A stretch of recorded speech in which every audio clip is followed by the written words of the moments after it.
تو یہ میرے بھائیو یہ تلخ حقیقت ہے. اب وہ حدیث بھی آپ سن لیں کہ آل مروان آل امیہ مولا علی پر لعنت کرتے تھے. صحیح مسلم میں حدیث ہے انٹرنیشنل نمبر کے مطابق 6229. بخاری میں بھی ہے لیکن وہ کنٹرولڈ الفاظ کے ساتھ ہے. بخاری کا نمبر ہے 3703.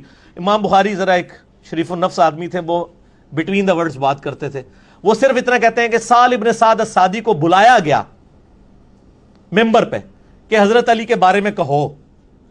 کہو امام بخاری نے کہا رہن دو نا, سمجھ جاؤ نا. لیکن امام مسلم نے کہا نہ میں وہابی, نہ میں وہابی, میں ہوں مسلم علمی کتابی.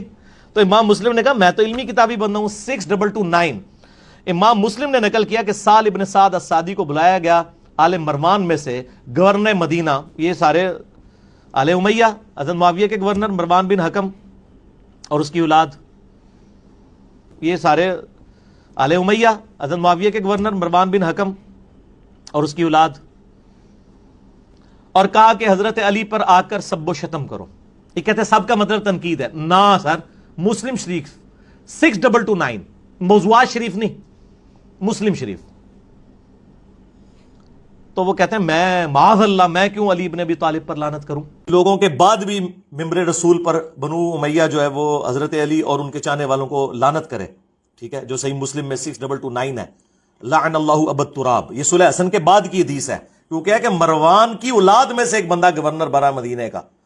تو مروان کی اولاد میں سے بنا, تو یہ تو آپ سمجھ لیں کہ مروان کی اولاد اگر عبد الملک بن مروان ہے پھر تو یہ واقعہ کربلا سے بھی بعد کا واقعہ ہے.